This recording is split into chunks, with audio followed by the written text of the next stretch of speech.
2015-2025, la décennie de la femme au Gabon, c'est maintenant.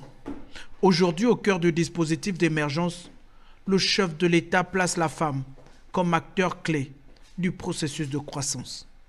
Nous pensons qu'au cours de cette décennie, des textes qui aujourd'hui résistent encore ou bien qui ont des dispositions discriminatoires à l'égard des femmes vont être revus.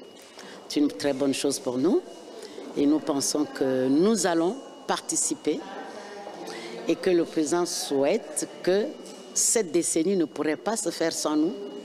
Nous acceptons cela. La rencontre avec ces femmes actives s'inscrit dans la dynamique de la déclaration de Makoko. Pour les plus juristes d'entre elles, le dépoussiérage des textes et lois actuels s'impose pour la protection et la promotion de la femme. Et comme lui-même a parlé des textes discriminatoires, ça c'est mon cheval de bataille. J'ai été avec lui pour dire effectivement la première partie du Code civil joue sur l'ensemble des textes ordinaires. Et comme le Gabon a déjà ratifié plusieurs instruments juridiques internationaux, et ce sont les textes ordinaires qui sont en porte-à-faux avec les conventions. Il est question de proposer qu'on rajuste, vous voyez, certains aspects de ces lois-là. Et donc ça a trait à la culture, ça a trait à l'éducation, ça a trait au statut social. C'était vraiment très vaste. Voici donc venue la décennie et le temps de la femme au Gabon. Nous qui parlons de tradition, c'est la première fois que la tradition rentre officiellement là où elle devrait être. Donc j'ai demandé au président de penser à la place que la tradition occupe au cœur du pouvoir.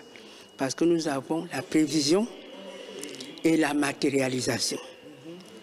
Donc ces deux atouts ne peuvent pas être loin des décisions de notre pays.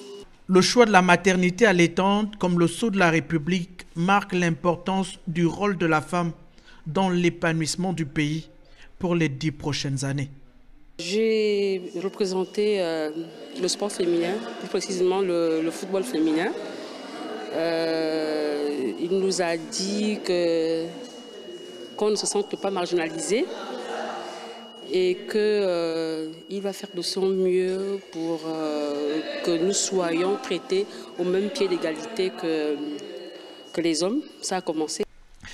Dans un pays qui compte 95% de filles scolarisées et 5 femmes sur 32 membres du gouvernement, le président de la République et son épouse s'attellent à défendre et lutter contre toute forme de discrimination à l'endroit de la femme.